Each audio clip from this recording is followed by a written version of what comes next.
Assalamualaikum warahmatullahi wabarakatuh. Perkenalkan, nama saya Fadila Cesa dengan NIM 23100260037. Nah, pada kesempatan kali ini saya akan membahas mengenai paragraf efektif.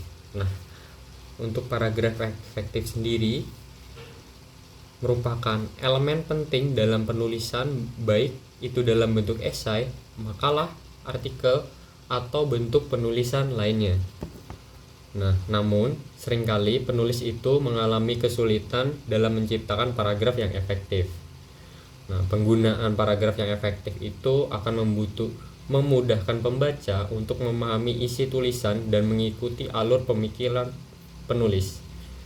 Dan tentunya hal ini tidak hanya akan membantu penulis untuk menyampaikan ide mereka dengan lebih baik, namun tetapi juga akan membuat pembaca lebih mudah memahami pesan yang ingin disampaikan.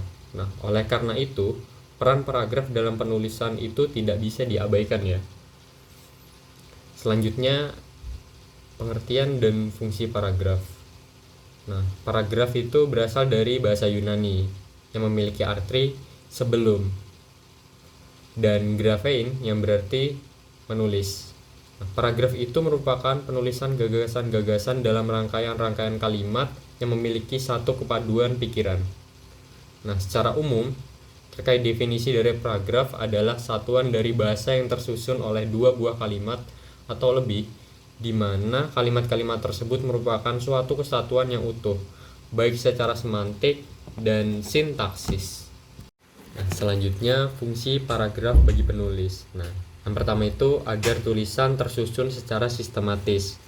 Yang kedua, membantu penulis mengembangkan dan mengekspresikan gagasan dalam bentuk tulisan. Yang ketiga itu memudahkan penulis dalam pengorganisasian gagasan. Dan yang terakhir, paragraf itu dijadikan pembatas antara bab satu dengan bab yang lainnya. Selanjutnya itu fungsi paragraf bagi pembaca. Yang pertama, agar tulisan tersusun secara sistematis. Yang kedua, membantu penulis mengembangkan dan mengekspresikan gagasan dalam bentuk tulisan. Yang ketiga, memudahkan penulis dalam pengorganisasian gagasan. Dan yang terakhir, untuk fungsi paragraf bagi pembaca ialah paragraf itu dijadikan pembatas antara bab satu dengan bab lainnya. Nah, selanjutnya itu ciri-ciri paragraf ialah sebagai berikut. Yang pertama, memiliki gagasan utama atau gagasan pokok sebagai topik dalam pengembangan paragraf. Yang kedua, topik itu dituliskan dalam satu kalimat utama sebagai gagasan utama dalam penulisan paragraf. Yang ketiga, dalam paragraf itu juga terdapat beberapa kalimat penjelas yang berisikan detail penjelasan dari kalimat utama. Dan yang terakhir, paragraf dituliskan 5 ketukan ke dalam baris pertama penulisan paragraf. Yang selanjutnya itu ada jenis paragraf berdasarkan fungsi. Itu ada 3, paragraf pembuka, paragraf isi, dan paragraf penutup. Selanjutnya, jenis paragraf berdasarkan isinya.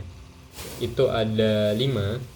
Yang pertama paragraf eksposisi, yang kedua paragraf deskriptif, yang ketiga paragraf persuasi, yang keempat paragraf argumentatif, yang kelima paragraf naratif, dan yang selanjutnya itu jenis paragraf berdasarkan letak gagasan utama. Yang pertama paragraf deduktif, kedua paragraf induktif, dan yang terakhir paragraf deduktif-induktif. Selanjutnya itu pola pengembangan paragraf. Itu ada 6. Yang pertama alamiah, yang kedua analogi, yang ketiga itu definisi, yang keempat klasifikasi, yang kelima sebab akibat, yang keenam komparatif dan kontrasif. Selanjutnya itu ada ciri paragraf yang baik dan benar menurut Saputra tahun 2020, yaitu yang pertama mempunyai satu tema yang jelas. Yang kedua itu adanya keterkaitan antara kalimat satu dengan kalimat lainnya. Yang ketiga mempunyai satu gagasan utama yang ditulis dalam kalimat topik. Yang keempat itu penulis memperhatikan ejaan, tanda baca, kalimat, diksi, dan bentukan kata. Yang kelima, penulis harus memperhatikan teknik penulisan, yaitu kutipan, sumber rujukan, tabel, dan lain-lain dalam penulisan karya ilmiah.